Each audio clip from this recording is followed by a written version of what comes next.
Hey everybody, Or here, and today I want to show you how to make MINDst Drums play like your favorite drummer. Now I've made this track.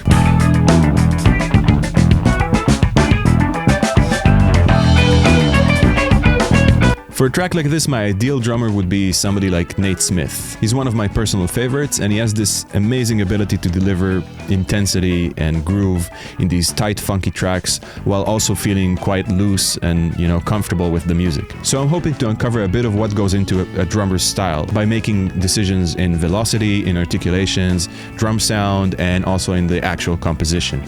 So hopefully by the end of this video, you'll have a better idea on how to make MINDst Drums, or any drum VST for that matter, sound more alive, more realistic, and like the drummer is actually listening to the track he's playing and not just like, sounding like a sampler. You get the idea. Let's get going. So first of all, let's listen to the track.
Now let's solo just the drum track so we get familiar with the groove we're playing here, and check it out.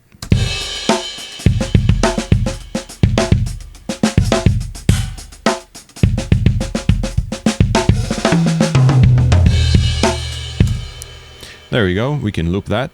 You can very clearly hear that this sounds very funky and alive and all that good stuff. For reference, let's use a very natural sounding preset without any processing and without any changes to dynamics with MINDst Drums. So let's just listen to it like this.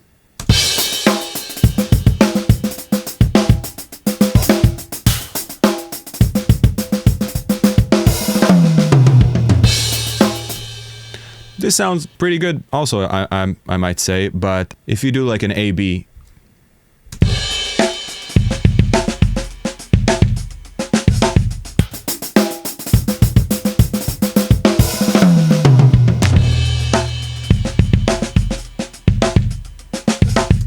so it's clear that the preset is much more in the right style, in the correct style for this sort of music. Let's check it out. Let's see how we can make the init preset sound more and more like the actual preset I ended up using. So before going into drum sounds at all, the first things I like to do is deal with the drummer itself. So how the drummer feels when he's playing. You can kind of imagine like you're talking to a drummer, so the first thing you might say is something like, hey, don't play so loud, which I guess is quite a common thing to say to drummers. So you can open the master velocity here and just set an overall limit to the amount of velocity layers the drummer uses. Now we have a ton of velocity layers in MINDst Drums. So what I like doing is simply playing the playback and I'll start dragging down on this upper limit here until I hear something approximating what I'd like to hear from a drummer playing.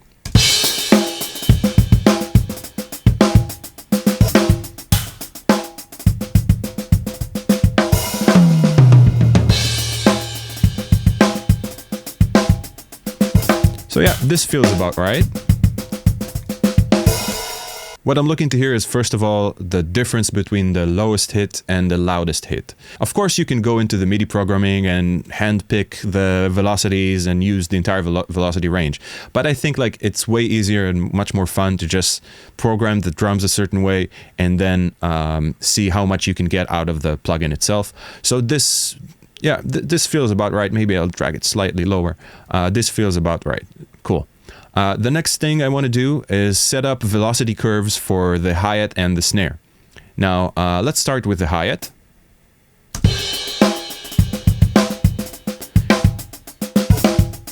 Now, in this sort of style, and especially if it's Nate playing, the hi-hat tends to be fairly aggressive. So you want to attack the hi-hat in a way that even the lower notes get a bump up in terms of the velocity they're being played. So I'm just going to click in the middle here and drag up. Well, that's too much. And drag slightly up to give it a small like belly here.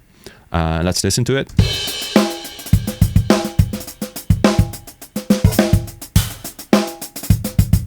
This is too much. I can also just split it by double clicking and then drag this part up just to make the softer ones more accentuated.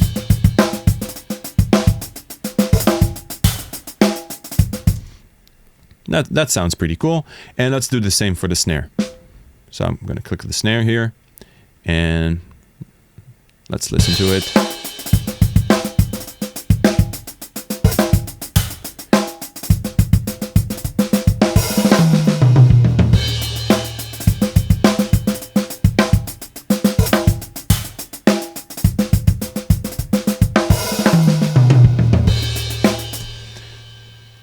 So what I tried doing here with the snare is basically have the ghost notes play a bit louder while making the upper velocities a tiny bit harder to reach, because we are looking at a style here which doesn't have these huge hits on the center snare, and we do have a separate articulation for rim shots which are loud anyway.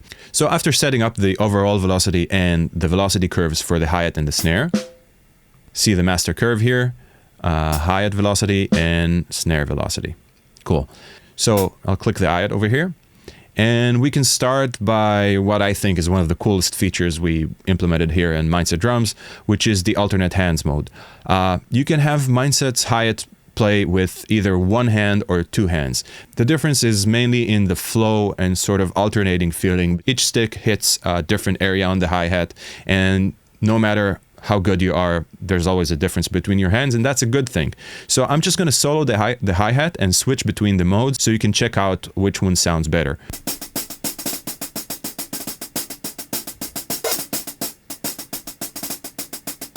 One hand, two hands,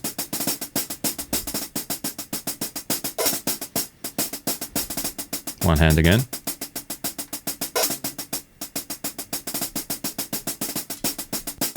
You can clearly hear that in the little 30-second notes there, it does sound better with two hands on the hi-hat, and overall I kind of enjoy that feeling more, of having more of a difference between a consecutive hi-hat hits. So I'm going to leave it at two hands, and this is sort of a very fun button to mess around with. You'd be surprised at how much it affects the feeling of hi-hat based grooves. The next thing I want to deal with is how open the hi-hat gets when the bites happen. So there's areas where the hi-hat just opens and shuts really quickly. Let's look for this part.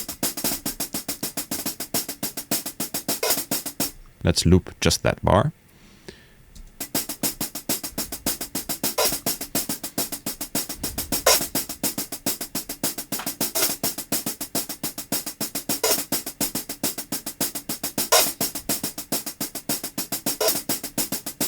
Yeah, I think this one sounds about right.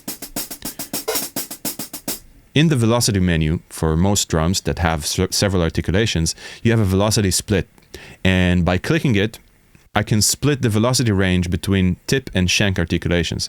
Now, if you find the sweet spot in these kind of grooves, it sounds so cool. You can clearly hear the softer hits being played with the tip of the stick while the louder hits being played with the shank. It really contributes to adding another layer of variation on the hi-hat, and it's something very common that drummers would do, and going towards making your drum sound more alive. So let's listen to the groove, and I'm going to fine-tune the shank tip slider here. So this is tip all the way.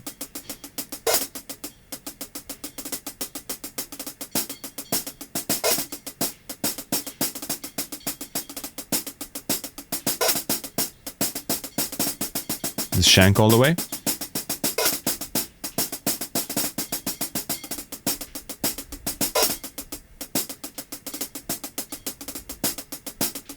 Now let's listen to it in context with the entire kit playing.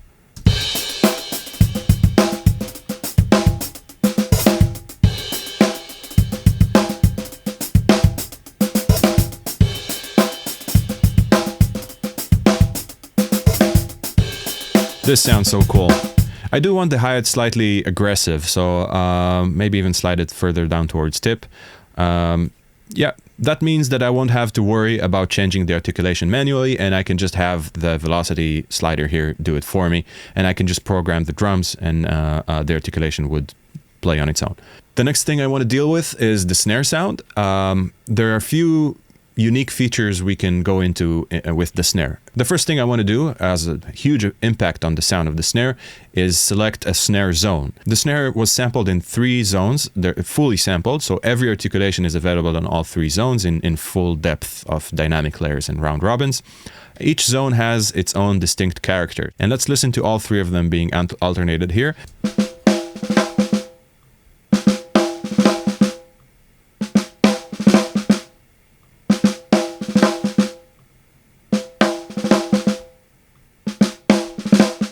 For me, the center is the drier sound. It's more accurate and punctual.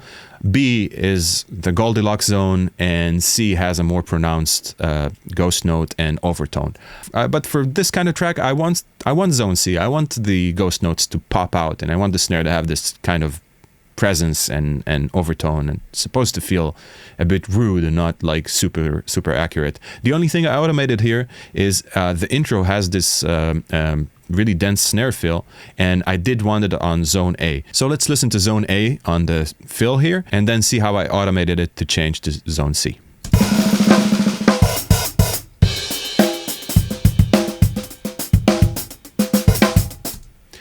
And let's do the intro on zone C. Zone A, zone C, zone B. Yeah, I still think zone A sounds the best for this sort of drum fill here. So moving on from snare zones, I do like in these kind of tracks tuning the snare up a bit. So I don't go all the way. I usually do like 150 cents up, or maybe even 100.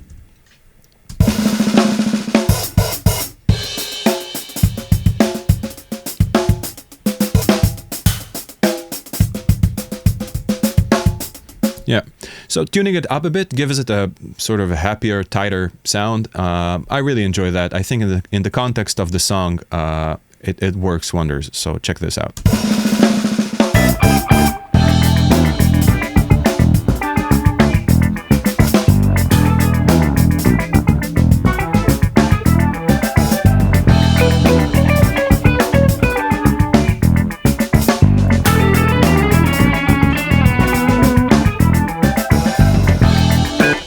I really feel it brings out the snare, and it's something you won't necessarily think about. You know, you might try to EQ the snare differently, but the tune knob here is one of my go-to knobs when I try to have the snare sit well in a track. Let's save this preset for a second. Yeah, I know my preset list is a mess because I'm a developer and everything is a mess.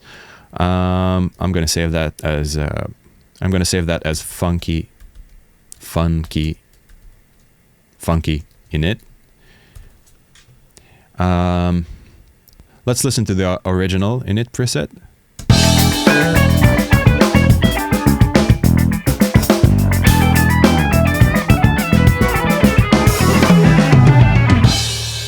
This is kind of the drummer that failed the audition, and let's check out our funky init.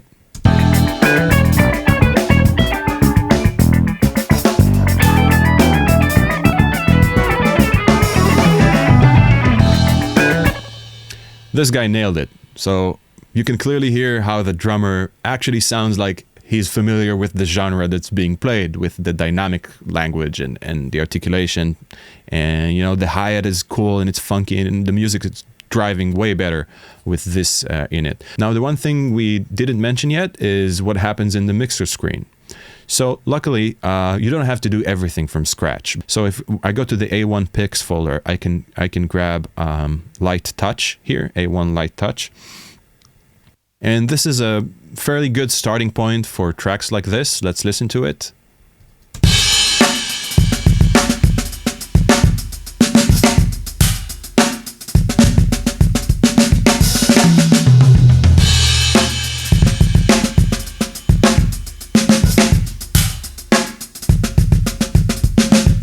Now, as I said, this is a good starting point, but I did put a bit more effort into this and created a new preset that you'll get together with this video. It's probably be posted in the description or something. And it's called It Ain't Nate. Yeah, I know. I'm a brilliant copywriter. So turn off the AC because I'm freezing. So It Ain't Nate, and the mixer preset is called Fearless, after Fearless Flyers. And let's go over some key elements here in this mixer sound. It sounds like this.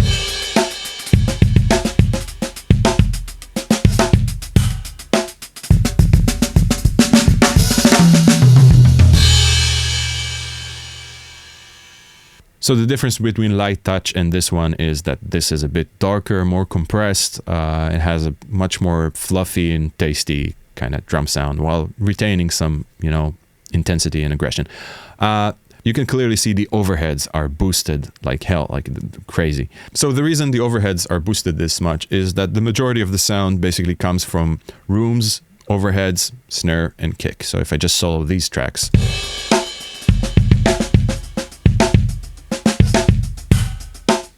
and then play the full mix.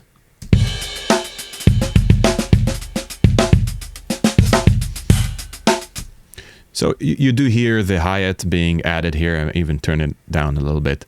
It gives a sense of direction and maybe make the hi-hat a bit more punctual. But the sound is supposed to feel like a drum kit played together in the same room, and the overheads and rooms give that image first and foremost.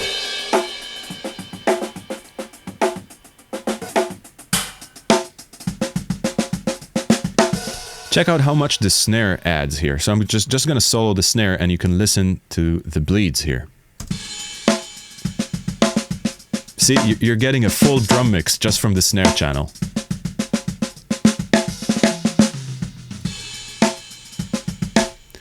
So that's why when I solo the snare, overheads, and room, you're not missing anything. So this is a trick that really helps the kit sound gel together. The bleeds on the snare is like magic for that. If you want your drums to sound more alive, you do need to learn how to use the bleed mixer properly. And just by messing around with this mixer here, and you see the setting isn't that complex. So except kick and hi-hat, most of the drums are pretty much leveled. I don't know if there's even a difference. Yeah, they're all like -10. This is something that I did pretty arbitrarily. I just wanted all the drums to be heard by the snare, and with a slight addition of the kick going into the snare drum. Now, in terms of processing, another cool trick that adds sustain and grit and crispiness is using drive. So this is I really love using really lightly mixed drive. It sounds like this.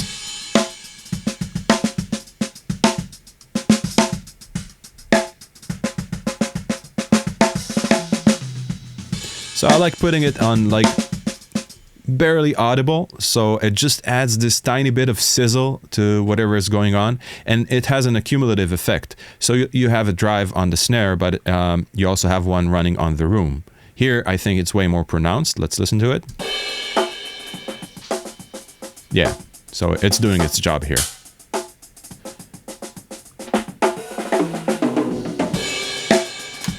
So if I turn off both, check this out.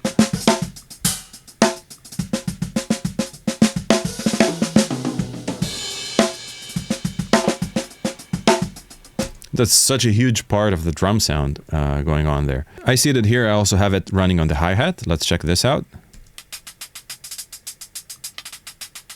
Yeah, also a huge difference maker here.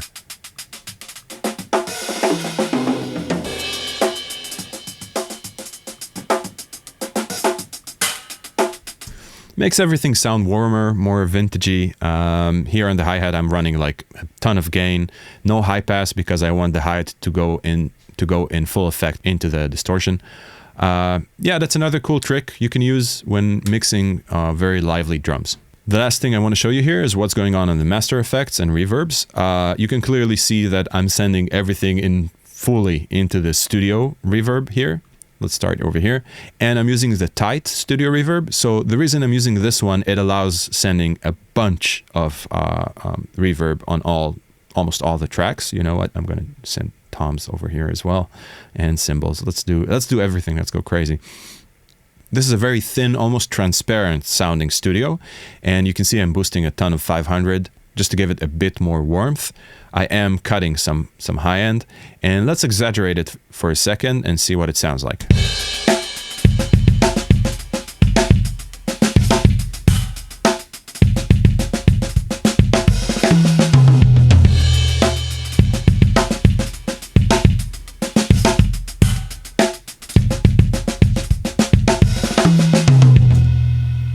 So I absolutely love this one. There's also a long variation for it. So if you're craving a bit more of a tail on it.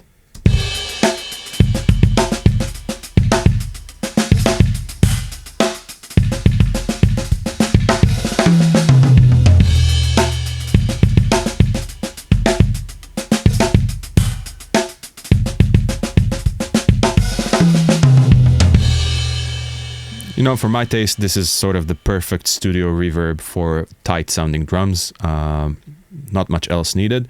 There's a tiny bit of plate going on the snare and overheads on the lush setting, which is a very harmonically rich reverb.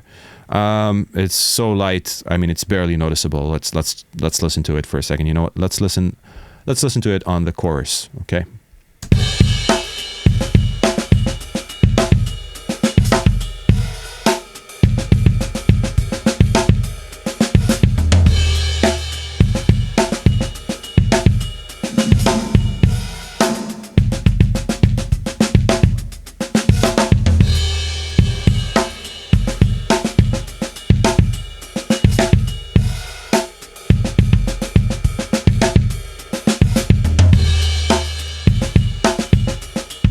Everything in moderation. So even here, there's not everything needs to be super pronounced. Sometimes you just want several elements that add a sense of togetherness to the kit, whether it's a long reverb, a short one, the overheads, the room, the snare bleeds. So you want every bit to contribute something in order to give that image of being in the room with the drummer and having the kit really hum. So all of these things really play well with our playback algorithms, which also kind of do similar things when it comes to making the kit gel together. So when you play consecutive snare hits, we play every second sample is what we call a reactive sample. So it's a second hit sample. So while the snare head is still resonating, we record another hit, and then we cut just the second hit. And our playback algorithm knows how to distribute these samples on every drum and cymbal. So, you know, playing consecutive rides or riding the crash cymbal, it just feels more natural, I guess, in MINDst Drums, because we make sure to calculate each drum sustain and give you the right consecutive hit sample without you needing to do anything. So all that stuff happens automatically. And now I want to go over the effects. They really push the drum sound and kind of put the finishing touches on it to really make it pop out. There's master compression here and a low pass filter. Let's listen to the compressor at first. It's doing a lot, as you can hear.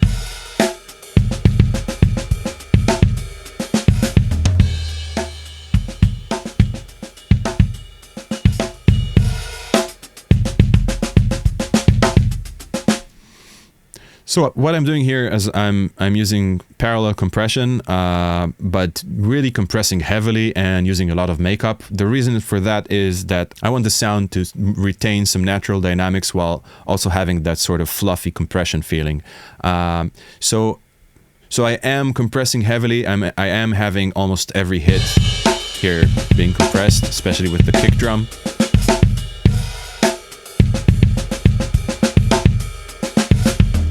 So this is grabbing mainly kick and snare, but it is affecting the entire kit, basically. This is a resonant low-pass filter. I have it set up a certain way. It's cutting until like 11 kilohertz.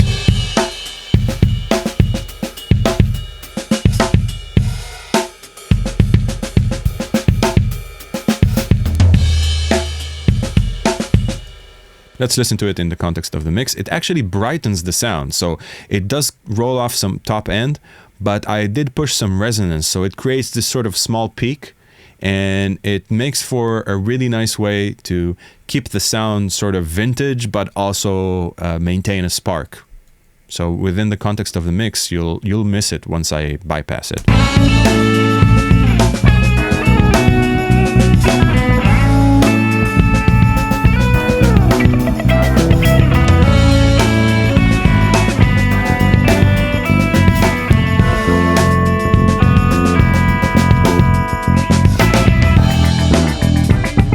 So as far as the mixer goes, this is just about it. The only thing that I sometimes want to add is if I don't feel the sound is driven enough and I want a bit more saturation and compression, I can use very mild parallel drive here. So let's listen to the drums with it and without it.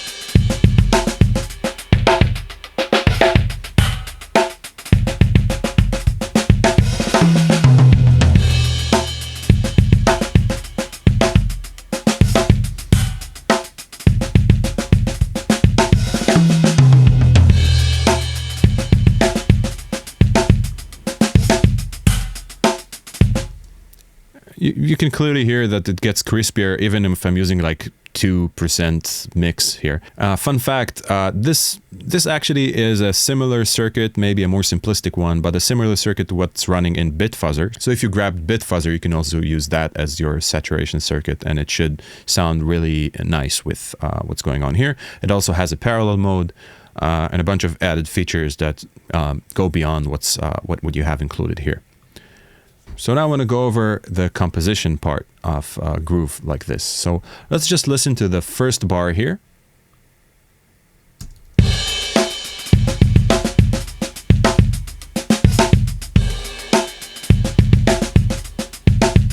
There's a few cool things happening over here. So first of all, on the hi-hat, you can see it plays every 16th note, and it has this general flow of soft, loud, soft, loud, soft, loud, and then 30-second notes here. Now, this is what I wanted to really zone in on. The 30-second notes here, just before the kick, creates this sort of pushy feeling towards the next part of the bar. So check this out. And without. I kind of miss it now because it makes the music sort of pop forward. It's a bit more fun. It's a bit more light-hearted. I don't know. Now, the next cool thing I want to go over here is what happens in the interaction between kick and snare. So I'm going to change my grid back to 16th notes, and you can look at this part here. Kick and snare are playing all the 16th notes here, and the reason this works well is because there's a lot of space before. So it's sort of a call and response approach. So I aired out the first part, and then I crowd the second part of the bar here. And check this out. So there's the major hits are rim shots. All other hits are ghost notes on the center snare or the regular snare. Now, if you zoom out, you'll notice that the rim shots are on every backbeat. So this is a trick. This is like the first thing I compose is basically put a kick and rim shots on 2 and 4, and then I start to decorate whatever else happens. So for instance, in this part, it's rim shot, ghost, kick, ghost, and then hi-hat, ghost. This is the way I kind of imagine these things. So if I play through them like this, sort of a 3 or 4 note melody. Check this out, a ghost note immediately after the rim shot. Now, this is something pretty cool that a drummer would actually do. After playing a loud rim shot, sometimes they would kind of drop the edge of the stick towards the snare, creating like a residual energy from the main drum hit. I just love the way these kind of ghosts sound. And of course, embellishing ghost notes before and after kick drums always sounds fantastic.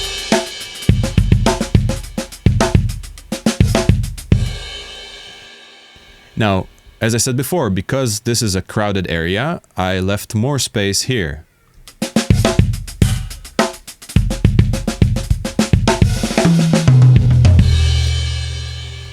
The last thing I want to show you is the drum fill here. Now again, there's the 30-second note sort of pickup on the snare here before the tom.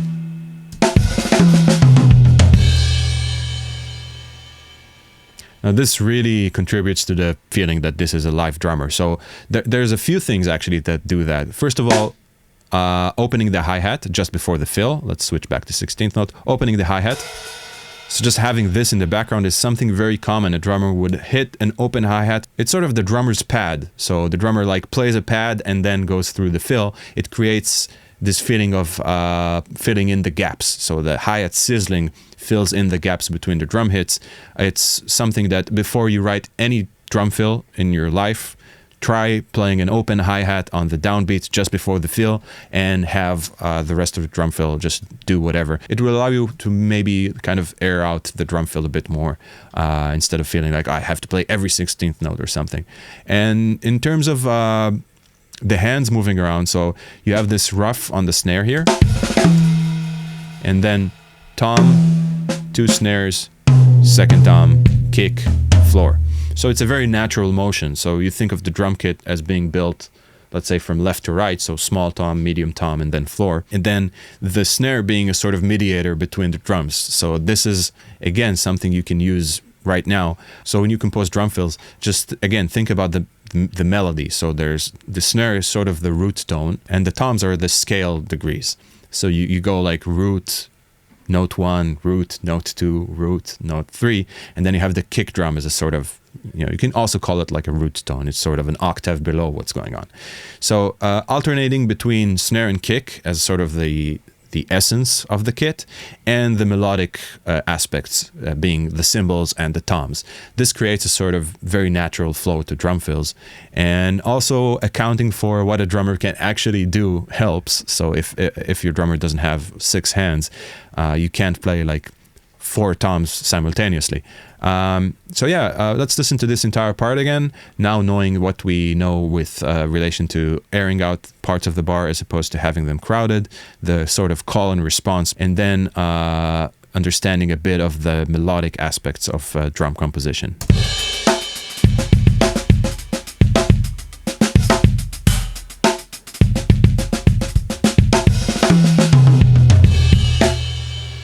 Last part here on the chorus, there's a part that sounds like this.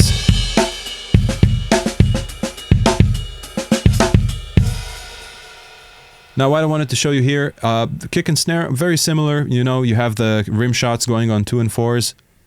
Here, 2, 4, 2, 4, that's the backbeat. Same thing here, kick, ghost, kick, ghost, kick, ghost, interplaying, empty space, crowded space, all of the same elements. The ride plays bell and then 2 standard rides. This is something I really like doing, do like an offbeat ride bell. Again, helps push the music forward.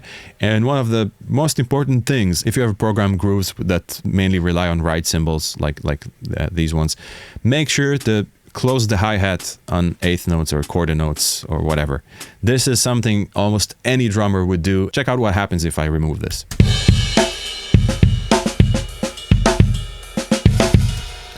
I immediately feel like something is missing, like a drummer didn't play this. And with...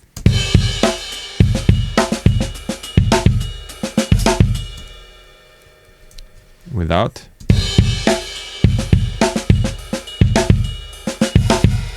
with. Just for fun, I actually even added a tambourine that does another layer here.